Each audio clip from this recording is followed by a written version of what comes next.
So today we are going to talk about the nervous system.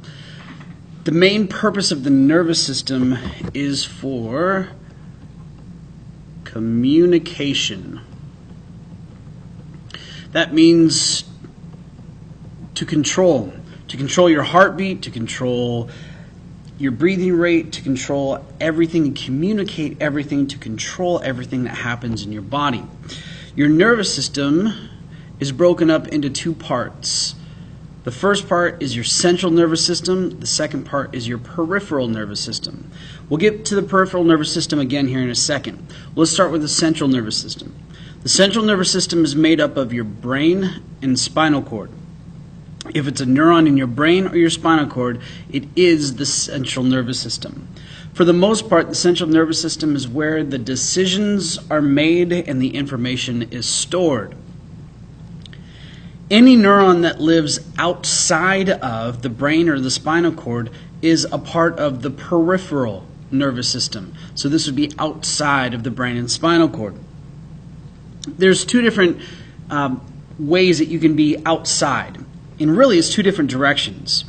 If you're sensing things from the outside world, hey, my hand is hot, or wow, that fire is hot, or wow, that pin hurt when I put my finger on it.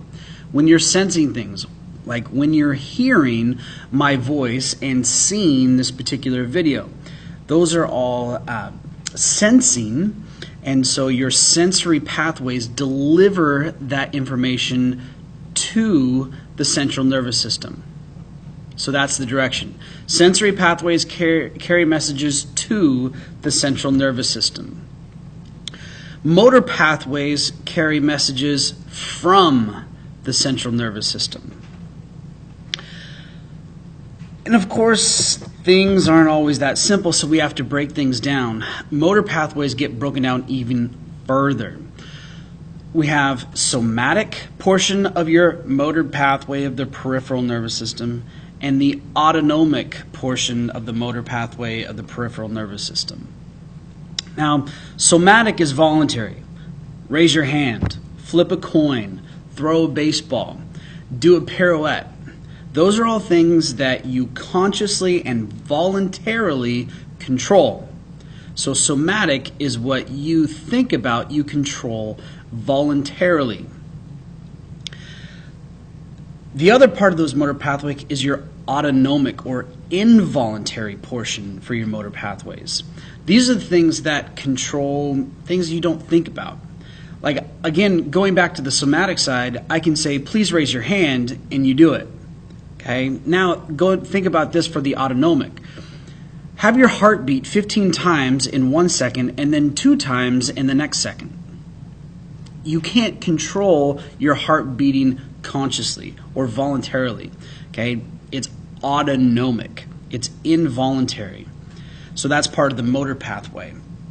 Motor pathways get broken down in the somatic, the voluntary, or the autonomic, the involuntary, the things that you don't think about.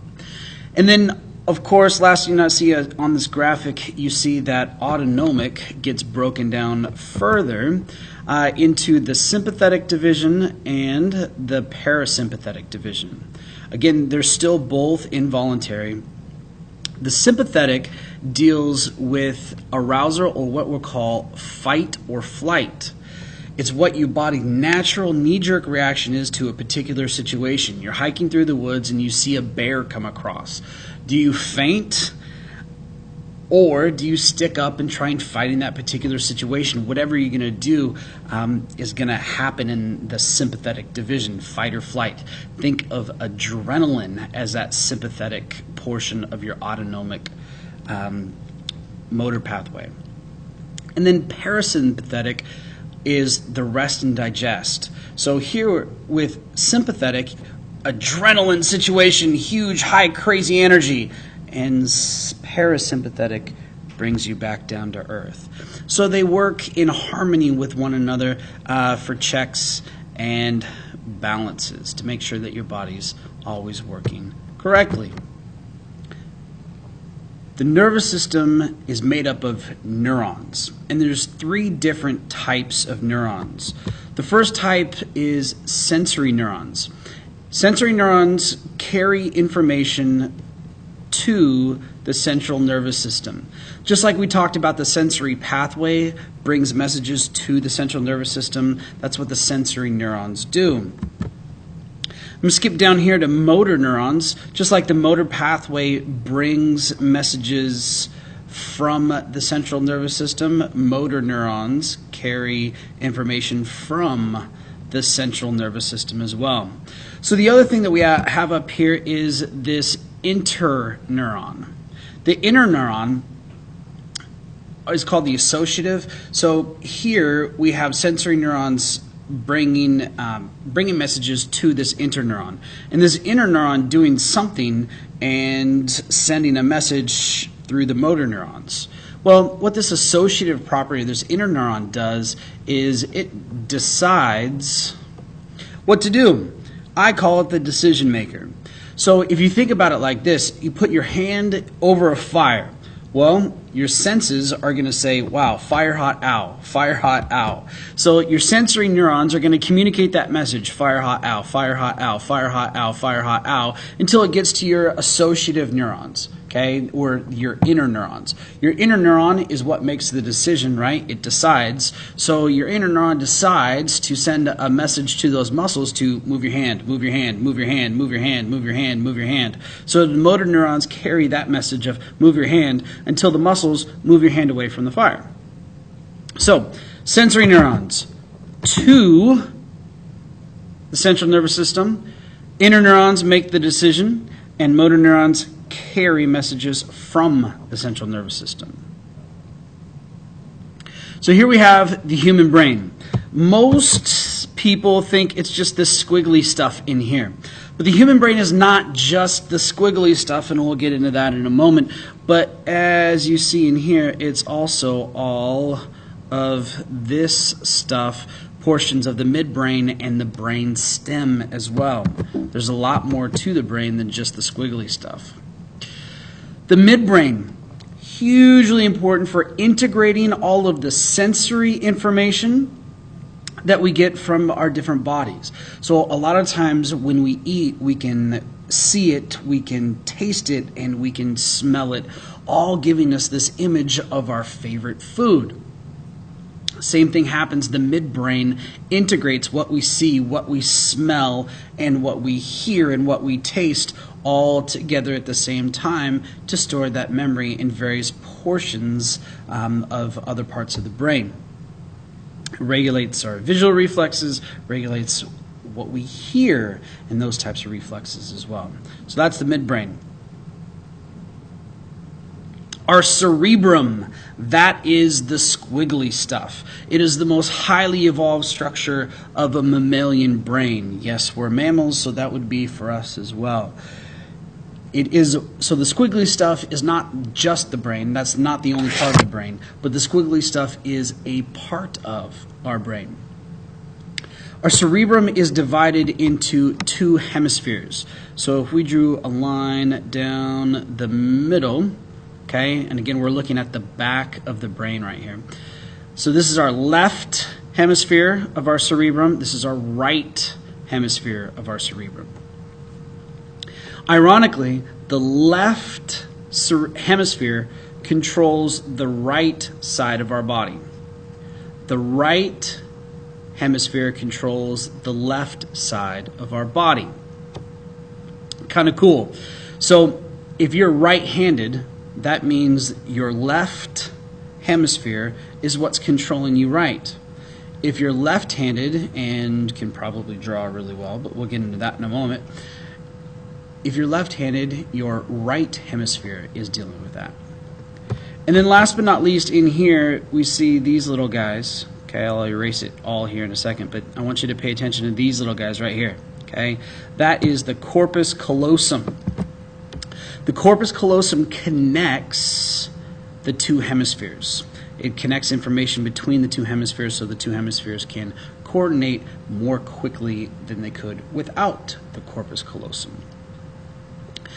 On a small sidetrack, the corpus callosum is what's responsible for causing seizures. Seizures are caused by a hyperactive corpus callosum. basically these guys are short-circuiting in here. So, and this only happens to incredibly high difficulty functioning grand mal seizures, if you have lots of grand mal seizures. But what sometimes they'll do is they'll go in and they'll cut and they'll sever the corpus callosum. People still function normally. It's just the quick activating and connecting of the two hemispheres is not as much. But they cut the corpus callosum, so now that individual doesn't have any seizures anymore. So our cerebrum is divided into two different halves or hemispheres.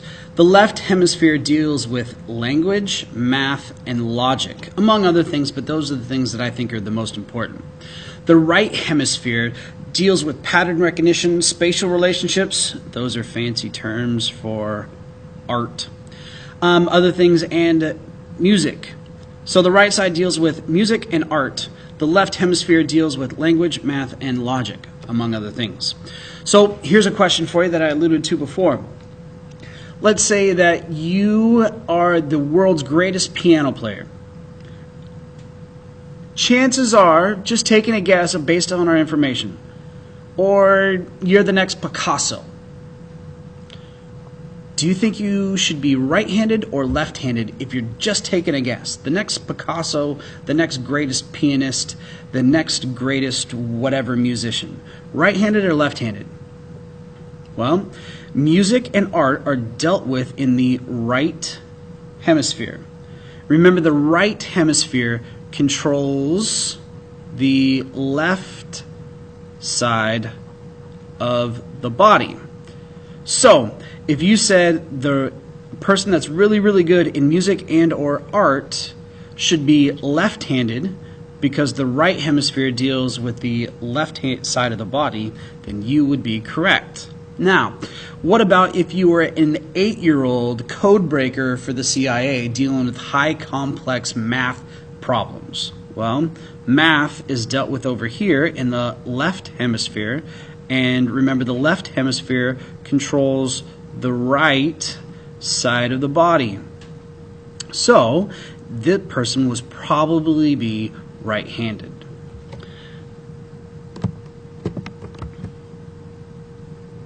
Okay, so cerebrum specialization. Different parts of the cerebrum does different things. We break everything up into 4 lobes. So this first lobe right here in blue, that's the frontal lobe. The frontal lobe is for high complex order thinking. The fact that you know that the frontal lobe is up front is not necessarily vital information for you to live. If you forgot that at the end of this, which some of you might, you don't need to know it forever and ever and ever. You'll still live. However, the ability to store this information, this higher order thinking, this math and logic and brain function and nervous system stuff, all of that is stored here in the frontal lobe. Our next area would be right here. This is the parietal lobe. The parietal lobe does a lot of different things, but for us, let's make sure that we know speech and taste. The next one is down here in the temporal lobe. And again, a lot of other things go with it, but we're going to say hearing and smell are the two biggest ones that take place or are stored and processed in the temporal lobe. And then probably the easiest one, but the most ironic one as well, is this guy right here, the occipital lobe. The occipital lobe deals with vision. Well, this is the back of your brain. Your eyes are all the way up. Well, actually, they're more down here. They're down here, but they're at the front of your head. And your occipital lobe is in the back. So when you're seeing something like this slide right now, that has to travel through tons of neurons all the way back to get processed in your occipital lobe. Specialization of the cerebrum. Different lobes do different things to process different types of information. Our limbic system is incredibly important. It's so very cool. Your brain basically develops like an onion. And as it develops from the inside out. The most important things are on the inside. The least important things are on the outside. And when I say important, I don't mean like I like baseball better than I like drawing. I'm not saying that at all. I'm saying the ability to breathe versus the ability to retain the information you're covering in this video. The ability to breathe, that information better be stored on the inside because that's really, really important. Breathing kind of helps you live. So yeah, we're going to say that's important. Outside stuff, less important in terms of life and death. So our limbic system, it mediates basic emotions. It's on the inside. Okay? And it also establishes emotional memory. It's key. So another key piece of this limbic system on the inside of our brain is this guy right here called our, let me get a different color here, amygdala. Amygdala, so cool. Our amygdala is involved in recognizing emotional content. It has a lot of receptors for adrenaline-like molecules. Now, this is the second time we've mentioned adrenaline. So when we have adrenaline, remember that's part of fight or flight responses. All of a sudden the bear comes up, boom, you get scared. Okay? Your body releases adrenaline and you're going to respond. That's definitely ingrained in emotions at the very, very center of our brain. It's also a huge reason why we usually remember negative experiences that happen in our life versus positive experiences that happen in our life. Somebody can tell you 15 different times, you are the awesomest person on the face of the planet. And it makes you feel good for that particular moment in time, but you're probably not going to remember that experience 15 years from now.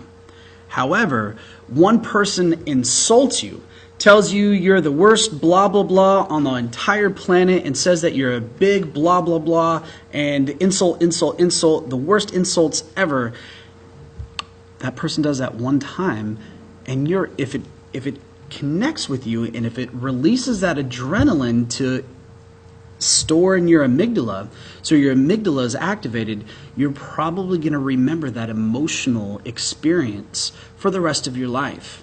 Negative connotations last longer because it activates the amygdala and the limbic system in the middle of your brain.